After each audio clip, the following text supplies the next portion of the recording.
तो शादियां होती है तो क्या डीजे नहीं बजाते, गाने नहीं गाते? ये किसका तरीका है? रसूलुल्लाह का तरीका है? बताओ। इतने जालिम हो गए हैं हम लोग, अपने बेटे की शादी में भी ढोल बजाता है और नबी के नवासों की शहादत पे भी ढोल बजाता है। अल्लाह अल्लाह अल्लाह। सोचे ना जरा, इससे बढ़ करके जुल्म वाली कौम कौन होगी? नबी के बेटों की शहादत पर।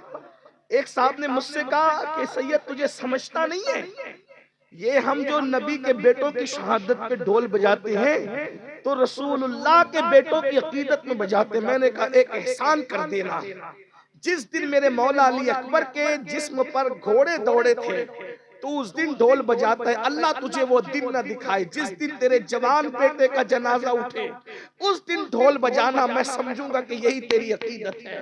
जब तू तेरे जवान बेटे के जनाजे उठते वक्त, जब तू तेरे बुढ़े बाप के जनाजा उठते वक्त ढोल नहीं बजाता तो रसूलुल्लाह के बेटों की शहादत में तू ढोल बजाता है।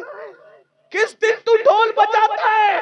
जिस दिन रसूलुल्लाह की जुल्फों में करबला की खाक अट गई थी, जिस दिन रसूलुल्लाह के चेहरे पर आंसुओं के आसार थे, जिस दिन रसूलुल्लाह की दाढ़ी अल्लाह अकबर गम से बिखरी हुई थी। हजरत इब्ने अब्बास ने पूछा था, या रसूलुल्लाह ये हाथ में खून की शीशी है, दाढ़ी शरीफ पर ये असर है, जुल्फों में ये असर है। हुजूर की जुल्फों में कभी खाक नहीं अटी, हुजूर की दाढ़ी शरीफ कभी बिखरी नहीं, लेकिन शहादत हुसैन का असर ये था।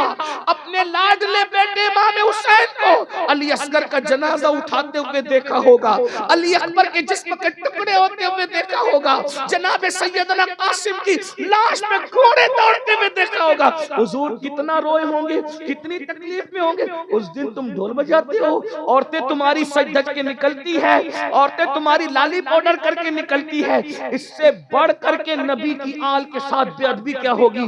मैं गाली देने नहीं आया, मेरे भाई यजीद की बीवी ने वो नहीं किया जो तुम्हारे घर की बीवियां कर रही है इमाम हुसैन की शहादत। तुम हुसैनी हो, तुम हुसैन। अगर इतना ही तुम्हें ये है कि उस दिन सजना धजना अकीदत है, जरा इन औरतों से कहना कि जब इनका बाप मरेगा तो जरा लाली पाउडर करके दिखाना, तब हम समझेंगे कि क्या अकीदत है।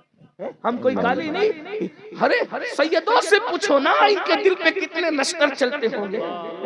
जमीन के ऊपर के सैयद इतने तड़पते हैं तो जमीन के अंदर के सैयदों की तड़प कहां लगता होगा?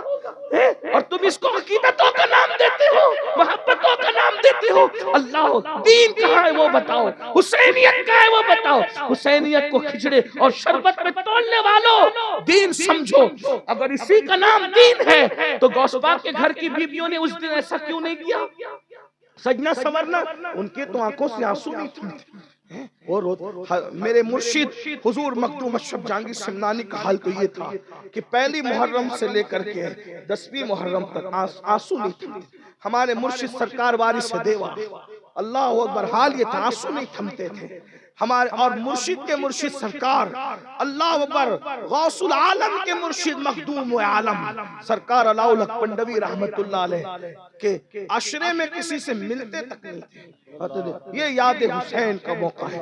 ये वो लोग थे ना, तिलावत में मसरूफ है, दुरूद में मसरूफ। वारिस पाक का तो एक कौल हमने किसी बुजुर्ग से सुना, पढ़ा नहीं सुना। वारिस पाक कहते थे कि आशिकों को तो अब भी करबला दिखाया जाता है। हमारी जमात के बहुत बड़े बुजुर्ग से उन्होंने कहा, वारिस पाक कहते थे आशिकों को तो अब भी करबला दिख, वो कमरों में बैठकर करबला देखते। मेरे भाइयों क्या समझ रखा है? दीन कहाँ है? कुरान कहता है रसूलुल्लाह के जो साथ वाले पहली निशानी अशिद्दा वलल कुफर, वो काफिरों पे सब, काफिरों की नकल वो नहीं करती। ये शराब पीना किसका काम है? नशा करना किसका काम है? काफिरों का काम है। मोमिन की शान नहीं। मोमिन शराब कैसे पिएगा भाई? ये मोमिन का तरीका ही नहीं है। इसलिए कि शराब और पेशाब एक चीज है। जो मोमिन पेशाब के छींटे से अपने पैरों को बचाने के लिए इतने जतन करता हूं, वो हलक में पेशाब की तरह शराब कैसे डाल सकता है, नशे की चीज कैसे डाल सकता है। और वो शराब जिसके बारे में रसूलुल्लाह ने फरमाया, उस नशे के बारे में कि जिसने नशा किया उसने गोया के मोहम्मदुर रसूलुल्लाह का इनकार किया, जिसने नशा किया उसने कुरान का इनकार किया, जिसने नशा किया उसने तौरात ज़बूर और इंजील का इनकार किया। और फरमाया नशा करने वाला मरेगा तो डर है कि काफिर होके मरेगा। फिर तुम्हें ख्याल नहीं। फिर दूसरी सिफत जो रसूलुल्लाह के साथी है, कुरान कहता है रुहमाउ बैनहुम, दूसरी सिफत है कि वो आपस में बड़े रहम दिल हैं, यानी वो एक दूसरे की पगड़ियां नहीं उछालते। जैसे काफिरों पर सख्त है, वो मोमिनों के लिए रहम दिल है, बिछे बिछे जाते हुजूर की उम्मत के लिए, जाने तो भी बिछे जाते, अनजाने तो भी बिछे जाते। और उनको पता है नबी की बारगाह में मकबूल होने के लिए हाथों की तस्बीहों से ज्यादा, चेहरों की दाढ़ियों से ज्यादा, खूबसूरत पगड़ियों से ज्यादा रसूलुल्लाह की बारगाह में मकबूल होने के लिए हुजूर की उम्मत से मोहब्बत की जरूरत है। जब तक दिल में हुजूर की उम्मत की मोहब्बत नहीं होगी, न तस्बीह हुजूर के करीब कर सकेगी, न पगड़ियों के पेच हुजूर के करीब कर सकेंगे, न तकरीरें हुजूर के करीब कर सकेगी, न नाते हुजूर के करीब कर सकेगी, जब तक हुजूर की उम्मत से दिल में प्यार नहीं है। ये फलसफा शबे मेराज ये हमें जिब्रील ने सिखाया। शबे मेराज ये फलसफा में जिब्रील ने सिखाया है कि जब हुजूर अलैहिस्सलाम सिदरा पर पहुंचे, आपने उलमा से मेराज सुना होगा, जरा दो जुमले हमसे भी सुन लीजिए। आका जब मेराज पे पहुंचे सिदरा, पहली बात तो ये लोग कहते हैं मस्जिद अक्सा गए हुजूर की मेराज, आसमान पे गए हुजूर की मेराज, सिदरा पे गए हुजूर की मेराज, अर्श में हुजूर की मेराज। मैंने कहा नहीं, थोड़ा सा जुमला चेंज करें। मस्जिद अक्सा गए, मस्जिद अक्सा की मेराज, नबियों को नमाज पढ़ाई, नबियों की मेराज, आसमानों पे गए, आसमानों की मेराज, अर्श पर कदम रखा, अर्श की मेराज। नबी की मेराज अर्श के आगे शुरू होती है, और वो मेराज क्या है? सम्मदना फतदल्ला फकाना काबा कौसैनी यवदना, इतने करीब हुए कि सारे फासले खत्म हो गए। तू मुझे देख ले, मैं तुझे देख लूं, देखने का मजा आज की रात। हाय हाय हाय, नारे मेराज, खुदा का दीदार उनकी मेराज है। अर्श पे जाना उनकी मेराज नहीं, अर्श पे जाना अर्श की मेराज है। जन्नत में जाना जन्नत की मेराज है। नबियों से मिलना नबियों की मेराज है। याद रखिए। तो 12 सिदरा पहुंचे तो वहां सिदरा पहुंचे तो हुजूर सिदरा के आगे जाने, तो जिब्रील ने कहा हुजूर आप जाएं, अब मैं नहीं आ सकता। बड़ी लंबी तफसील है, वो नहीं पेश करूंगा, लेकिन सुन ले। तो सरकार ने फरमाया, मेराज का भी मौका मिला तो बयान करेंगे। हुजूर ने फरमाया जिब्रील मैं वहां जा रहा हूं जहां कोई नहीं जा सकता। ये भी जो नबी को अपनी तरह कहते हैं, उन छोकरों से कह दे जरा, हलीमा की बकरियों के पीछे देखकर अपनी तरह कहा, जरा जिब्रील के आगे जाना भी तो देख।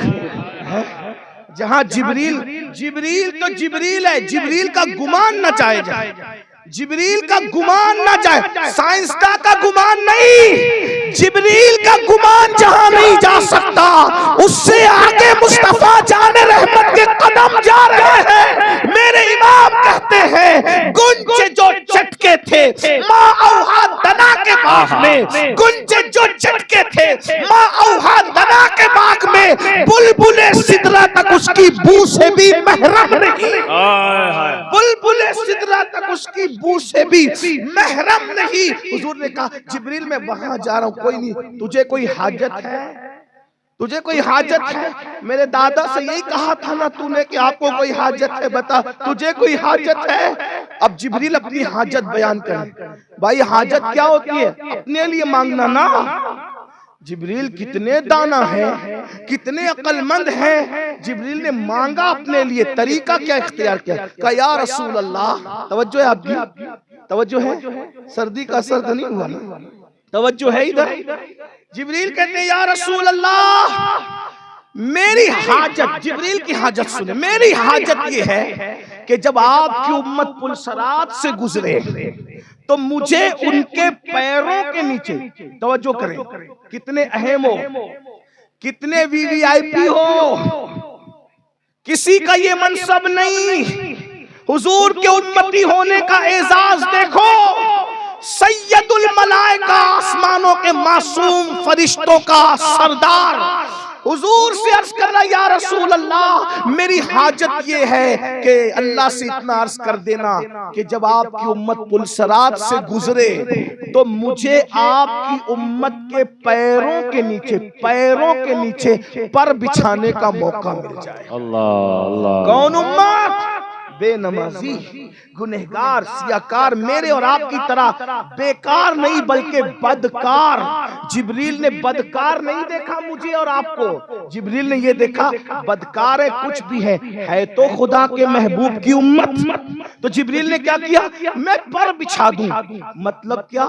जिब्रील नबी की बारगाह में मकबूलियत खास चाहते हैं। हुजूर मैं आपका खास मकबूल बनना चाहता हूं, लेकिन कैसे? डायरेक्ट नहीं कहा। जानते हैं ये नबी ये है कि इनकी उम्मत का भला चाहो तो ये नबी अपना बना लेते हैं।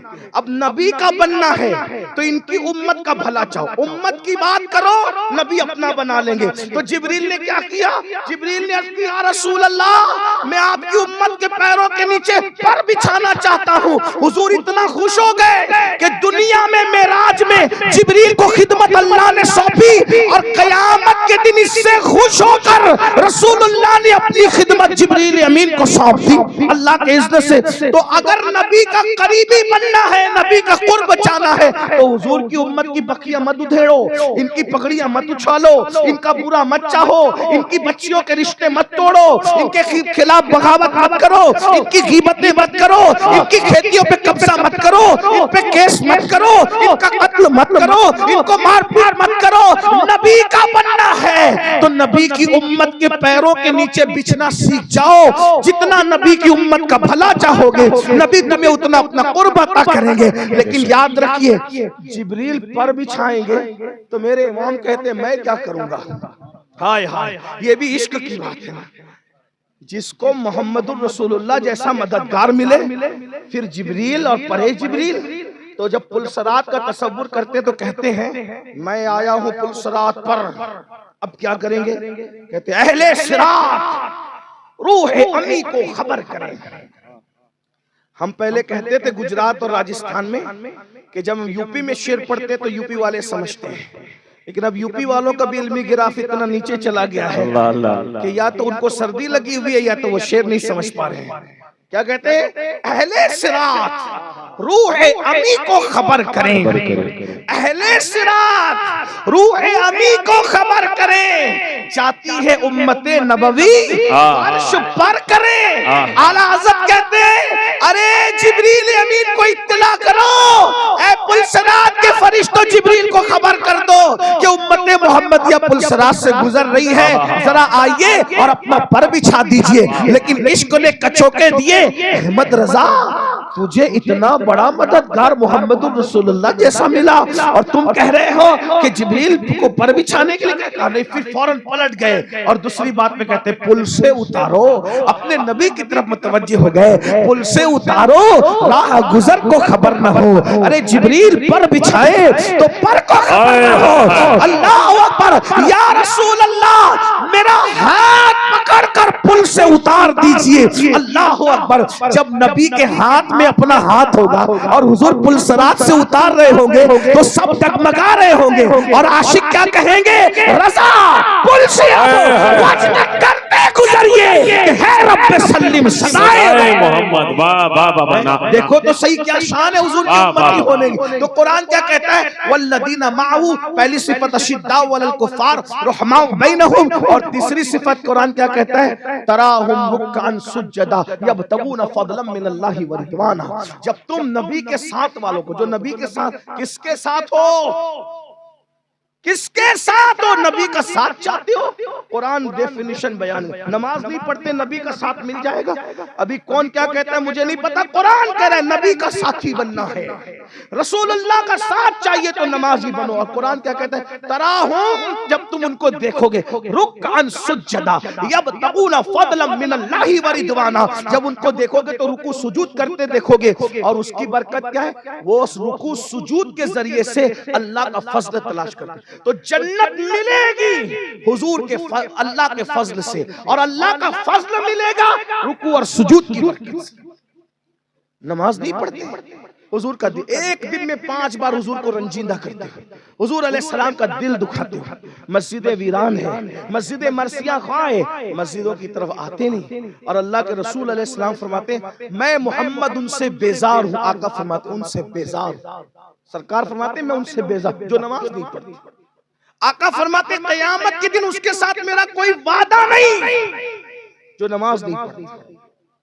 बल्कि अल्लाह के रसूल अलैहिस्सलाम यहां तक फरमाते सबसे ज्यादा क़यामत के दिन जिसको अजाब होगा वो बेनमाजी होगा। इसलिए मेरे भाइयों, अदब का तकाजा ये है, नमाज पढ़िए, हुजूर की बात पे अमल कीजिए। अगर वक्त होता बहुत सारी बातें होती, लेकिन 1 घंटा हो गया, 1:45 भी बज गए, सर्दी का मौसम भी है। बस जाते जाते एक आखिरी बात इतनी अर्ज करना चाहता हूँ, एक वक्त की नमाज के लिए सिर्फ 10 मिनट का टाइम लगता है। अगर आप ये तय कर लो कि मैंने नमाज पढ़ना है, सच्चे दिल से इरादा कर लो, अल्लाह तुम्हें नमाजी बना देगा। दिल से इरादा कर, सच्चे दिल से, दिल से। यूपी की मस्जिदों का, बिहार बंगाल की मस्जिदों का हाल ये है कि अल्लाह अकबर, चंद बूढ़े नजर आते हैं। बल्कि बाद मस्जिदें तो ऐसी कि सफर में अगर कहीं रुक जाओ नमाज के लिए तो ऐसा लगता है कई दिन से ये मस्जिद खुली नहीं है। सोचो तो सही। बस आखिरी में एक बात आपसे कहकर बात पूरी करता हूं। एक बुजुर्ग थे, वो हज को गए, तो एक मस्जिद में वो रुके। जब मस्जिद में रुके ना, तो उस बुजुर्ग ने देखा कि आवाज आ रही है कि कोई रोने वाला रो रहा है और कहता है अल्लाह इनको बर्बाद कर, जिसने मुझे वीरान किया उसको बर्बाद कर। बहनों की भी तवज्जो, बहनें खुद भी नमाज पढ़े। जलसे में आइए मेरी बहन, नमाज पढ़िए, नमाज की पाबंदी कीजिए, अपने बच्चों को नमाजी बनाइए। अगर माए नमाजी हो जाएगी ना, तो अमीनुल कादरी को नमाज के उन्वान पे तकरीर करने की जरूरत ही नहीं पड़ेगी। बच्चे खुद ब खुद नमाज पढ़ेंगे जब माँ नमाज पढ़ेगी। तो बुजुर्ग हज के लिए जा रहे थे, मस्जिद में क़याम किया, तो देखा कि कोई रोने वाला रो के कहता अल्लाह जिसने मुझे वीरान कर दिया तो उनको बर्बाद कर दे, उनको वीरान कर देगा। इन्होंने सोचा ये आवाज किधर से आ रही, किधर, सब देखा तो कोई समझ में नहीं आया। फिर अल्लाह से दुआ की अल्लाह मुझे बताया जाए कि ये आवाज कहाँ से आ रही है। तो गैब से आवाज आई, ये मस्जिद के दरो दीवार के रोने की आवाज है। ये मस्जिद के दरो दीवार के रोने की आवाज है। मस्जिद रोकर अल्लाह से इल्तिजा कर रही है कि जिसने मुझे वीरान कर दिया तो उनको वीरान कर दे, बर्बाद कर दे। सुबह हुई तो लोगों को पता चला पीर साहब है, अल्लाह के बहुत बड़े वली आए, तो सब मिलने के लिए आए। काजत खेतियां सही नहीं चल रही है और ये हो रहा है और वो हो रहा है, सब जैसे दुखड़ा सुनाते हैं। बुजुर्ग ने फरमाया कि तुम्हारे दुख का मदावा मेरे पास है, तुम्हारी तकलीफ की खत्म होने की कुंजी चाबी मेरे पास है। कहा वो क्या? कहा बेटा मस्जिद साफ करो, नमाज पढ़ो, नमाज पढ़ो, इंशाअल्लाह मैं हज से वापस आऊंगा, गारंटी दे जाता हूँ तुम्हारे हालात बदल जाएंगे। अब वल्लाह वाले ने कह दिया, सबने मान लिया।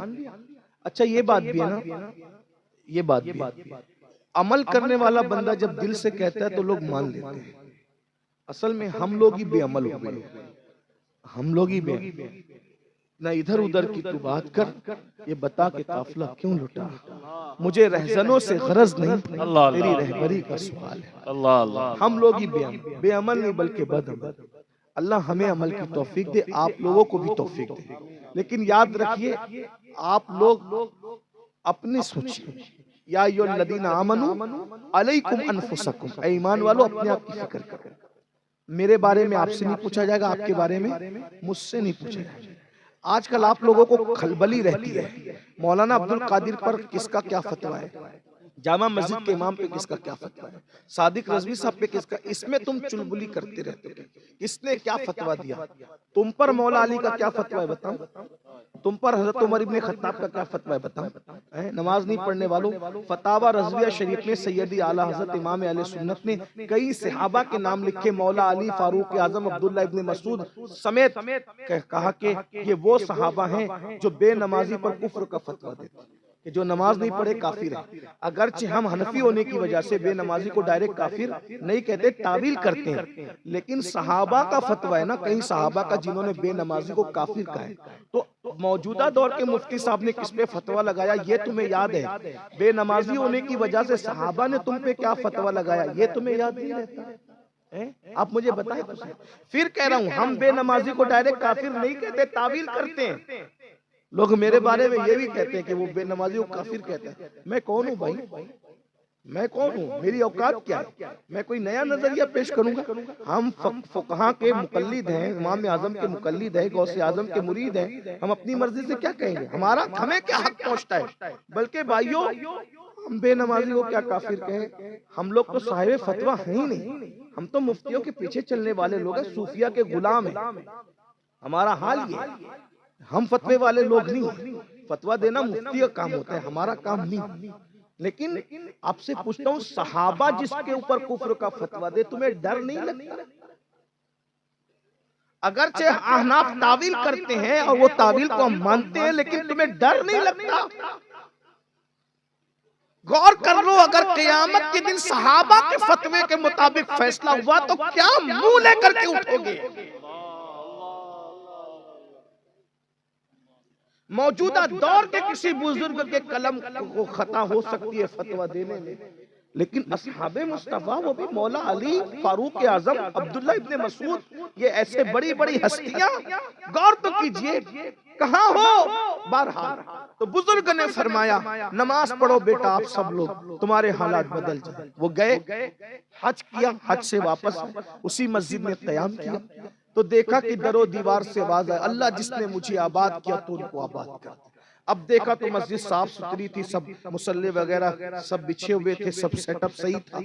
ऐसे में और कोई दुआ कर रहा था, जिसने मुझे आबाद किया उसको आबाद कर दे। जिसने मुझे कहा, ये अब किसकी आवाज है? गैब से आवाज है, ये मस्जिद की दुआ की आवाज है, क्योंकि आपके कहने पे सब सुधर गए। जब आने के बाद लोगों ने कहा, हज़रत आपका शुक्रिया, आपने क्या नुस्खा बता दिया, नमाजी बन गए तो हालात ही बदल गए।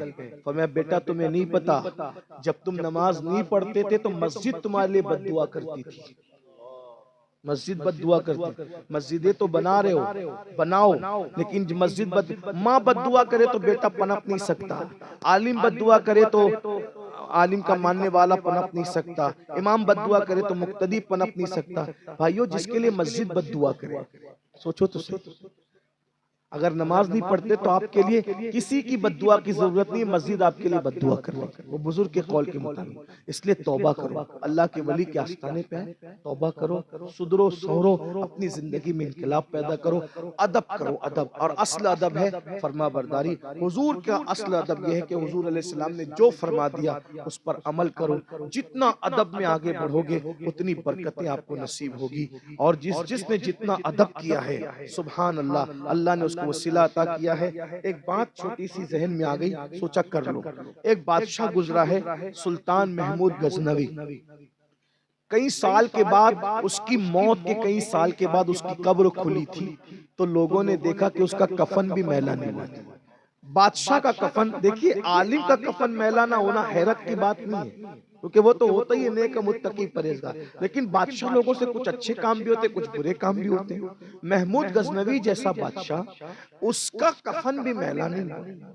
लोगों ने उसको कब्र से निकालकर मुंतकिल किया, कब्र मुंतकिल की महमूद को। लोगों ने बहुत गौर किया कि क्या चीज थी, तो आखिरी में इसी नतीजे पे पहुंचे, वो बड़ा बाअदब था। महमूद गजनवी बहुत बाअदब था। और महमूद के अदब का एक वाकया जो जहन में आता है वो सुन लें। आजकल तो बेअदबों को देखकर बेअदब हो रहे हो। अदब सीखो, अदब अदब अदब अदब, अद्दीनु कुल्लुहु अदब, पूरा दीन ही हमारा अदब है। अदब सीखो, बहुत अदब सीखो। अल्लाह। महमूद गजनवी के एक वजीर थे, पहले गुलाम थे, बाद में वजीर हुए। उनका नाम अयाज था। अयाज के यहाँ बेटा पैदा हुआ तो अयाज ने हुजूर की मोहब्बत में उसका नाम मोहम्मद रखा। वो बच्चा जवान हो गया तो अयाज ने कहा, मेरा ये बेटा आपकी खिदमत में रहेगा। तो आम बादशाह लोग आमतौर पे बहुत मोतमद लोगों को खिदमत में रखते हैं। तो एक दिन क्या हुआ कि बादशाह के लिए पानी वानी बैतुल खला में और हम्माम में रखने की बात थी। तो बादशाह ने अयाज के बेटे का को यूं कहा, अयाज के बेटे, ए इब्ने अयाज, उठो और बैतुल खला में और हम्माम में पानी रख दो। तो अयाज ने सुना तो लरस गए, आज बादशाह मेरे बेटे का नाम नहीं ले रहे, नाम लिए बगैर बात करने। तो बादशाह का आलम पना, जब वो फारिग हो गए, आ गए, तो कहा हजरत अगर जान बख्शी हो तो एक सवाल करें? कहा बिल्कुल करो अयास, क्या बात है? कहा हजरत आज आपने मेरे बेटे का नाम नहीं लिया, इब्ने अयास कहा, इब्ने अयास कहा, अयास का बेटा कहा, उसका नाम नहीं लिया। सुल्तान की आंखें चमक गई, आंखों में अश्क रवा हो गए, और सुल्तान ने कहा अयास तेरे बेटे का नाम मोहम्मद है ना? तेरे बेटे का नाम मोहम्मद है ना? और मैं पूरी जिंदगी में कभी भी नामे मोहम्मद बेवुजू नहीं लेता। जिस वक्त बैतुल खला में जाना था उस वक्त मेरा वुजू नहीं था, तो बेवुजू नामे मोहम्मद लेकर कैसे पुकारता? इसलिए मैंने मोहम्मद नहीं कहा बल्कि अयास का बेटा कह करके पुकारा। ये अदब था बादशाह के पास। और आज हुजूर अलैहिस्सलाम का नाम, बुजुर्गों का नाम ऐसी रवा रवी में लेते हो, हमारे बच्चे भी ऐसी रवा रवी में लेते हैं। बल्कि कुछ बदबख्त तो ऐसे आ गए हैं कि अब आपको सिखा रहे हैं हुजूर पर एतराज मुसलमानों के तुम खुद करते हो, बुजुर्गों पे एतराज मुसलमानों का तुम खुद करते हो। कैसे मुसलमान है? इकबाल ने आज से 1 सदी पहले कहा था ये मुसलमान है जिसे देख के शर्माए यहूद। अरे कम से कम इतना तो देख लेते मेरे भाइयों कि जो जिससे मोहब्बत और अकीदत करता है उसका नाम कितने प्यार से लेता है। हद है कि हम बेअदब होते जा रहे हैं। अदब की तरफ आओ। दीन अदब का नाम है, मसलक अदब का नाम है, मजहब अदब का नाम है। और हमारा मसलक, हम जिसको मसलक आला हज़रत से ताबीर करते हैं, इसने क्या अदब सिखाया, सुभान अल्लाह, क्या अदब सिखाया। अल्लाह अकबर। मेरे इमाम सैयदी आला हजरत इमाम अहमद रजा खान मुहद्दिस बरेली जब हुजूर का जिक्र सुनते, हम लोग तो पलटी मार कर बैठते, लेकिन इमाम अहले सुन्नत तो 2 जानू होकर के बैठा करते थे। अल्लाह अकबर, ये हाल था। बल्कि क्या अदब, अरे वलियों का क्या अदब करोगे, आला हज़रत से सीखो। गौसे पाक की नियाज बनी। ये बात बद मजहब के कान ना सुने, उनके कान बहरे हों। इसलिए कि ये बात भाई सोना सुनार के पास ले जाया जाता है, धोबियों के पास नहीं ले जाया जाता है। ये जो चीज जितनी कीमती है उसके पास जाएगी, सोना सुनार के पास ले जाया जाएगा, भटियारों के पास नहीं। लेकिन चूंकि इंटरनेट का दौर है भाई, इंटरनेट ने अच्छा भी किया बुरा भी किया। सुनारों की बात धोबियों तक पहुंचा दी तो वो उछलने लगे, भटियारों तक पहुंचा। ये क्या मैंने कहा, ये है, वो तेरे लिए नहीं है। सुनार के लिए सोना है, भटियारे के लिए नहीं है। जौहरी के लिए जौहर है, धोबी के लिए नहीं है। तो सुनिए जरा, ये सुनार वाली बात है। जो सुनार है उनके लिए, जो जौहरी उनके लिए। ठीक। गौसे पाक के नाम की फातिया भी तोशा शरीफ की फातिया तकसीम करने के लिए गौसे पाक के शहजादे का इंतखाब हुआ। और वो शहजादा कौन था? हुजूर मुहद्दिस आजम की चोचवी रहमतुल्लाह। अब जो तोशा तकसीम हो रहा था तो लेने वालों की बेहतियाती की वजह से थोड़ा सा जमीन पर आ गया। गिर गया नहीं कह रहा हूं, क्योंकि इमाम अहले सुन्नत की अफकार हमारे कंधों पर हमें रहनुमाई करते नजर आते हैं कि बोलो तो जरा तोल के बोलो। गौसे पाक की तोशे की न्यास के चंद जर्रात जमीन पर आ गए, जिसको लोग कहते हैं गिर गए, लेकिन हम गिरना नहीं कहेंगे क्योंकि उस पे गौस पाक का नाम पढ़ दिया गया। हाँ, तो जमीन पे आ गए। किसी की तवज्जो न हुई, आला हजरत इमाम अहमद रजा की तवज्जो हुई तो उठ गए। और उठने के बाद किसी को कहा नहीं, हम तो लोगों को कहते हैं ना, क्योंकि हमें बड़े इतने हो गए। हम तो लोगों को सारी चीजें लोगों को कहना, खुद कुछ नहीं करना, बड़े इतने हो गए हम। अल्लाह ऐसी बड़ाई से बचा ले जो आखिरत को बर्बाद कर दे। उस बड़ाई को आग लगे जो इंसान को शैतानत की तरफ ले जाए, बेअदबी की तरफ ले जाए। अल्लाह अकबर। मेरे इमाम 14वीं सदी का मुजद्दिद इमाम अहले सुन्नत खुद उठता है उन तोशे के जर्रात को जमीन पर रखा हुआ देखकर। पूरी जब वो उठे तो पूरी महफिल उठ गई, लेकिन इमाम को लोगों ने देखा, आप दोनों घुटने जमीन पे रखते हैं और जमीन पे रखने के बाद जबान की नोक से उस तोशे को उठाते हैं। लोग हैरान होकर देखते ये क्या है? फरमाया जिस पे मुर्शिद गौसे पाक के नाम की फातिया हो गई हो, फिर उसका अदब इसी तरह किया जाना चाहिए। जरा गौर करें, जब गौसे पाक के नाम के फातिहे के हलवे की मुर्शिद इमाम अहले सुन्नत इतना अदब करते हैं तो नामे गौसे आजम का क्या अदब होगा। और जब नाम का इतना अदब है तो जाते गौसे आजम का क्या अदब है। यूं ही दुनिया में डंके नहीं बजते, जो अहले फजल के गुलाम हो जाते हैं फिर उनके नाम के डंके बजा करते हैं। फिर दुनिया यूं कहने लगती है ना, वादी रजा की कोहे हिमालय रजा का है, जिस शम्त देखिए वो इलाका रजा का है। अदब उस मंजिल पर ले जाता है। तसव्वुर कीजिए, घर जाके सोचिएगा, जो नियाज़े गौसिया का इतना अदब करता हो वो औलादे गौसिया का कितना अदब करता होगा, वो चौखटे गौसे आजम का कितना अदब करता होगा, वो जाते गौस और जो गौस पाक का इतना मुअद्दब हो वो इमाम हुसैन और मौला अली का कितना अदब करता होगा। और जो उनका ऐसा गुलाम हो फिर वो अपने नबी का कैसा अदब करता होगा। ये अदब की मंजिलें, अदब से सब मिलता है। अदब से जिंदगी बनती है, जन्नत भी जहन्नम भी। इकबाल ने अमल कहा था, मैं तरमीम कर रहा हूँ, अदब से जिंदगी बनती है, जन्नत भी जहन्नम भी। अदब करोगे तो जन्नत है, अदब नहीं करोगे जहन्नम के लिए तैयार हो जाओ। इतना बड़ा इल्म वाला था, आदम अलैहिस्सलाम की बेअदबी की, बोलो जहन्नम में जाएगा कि नहीं जाएगा। और कुत्ता था, वलियों के अदब में 309 साल तक के पैर फैला के चौखट पे बैठ गया, अल्लाह ने उसके जन्नती होने का ऐलान किया। अरे कुत्ता अदब करके जब जन्नती हो सकता है, अगर इंसान बादब हो जाए तो अल्लाह उसको क्या मकाम अता फरमाए। अल्लाह हम सबको अदब दे, तौफीक दे। गुफ्तगू के दरमियान कोई गलती हो तो अल्लाह माफ कर दे। अस्तगफिरुल्लाह रब्बी मिन कुल्लि ज़ंबिन व अतूबु इलैहि व मा अलैना इल्लल बलाग।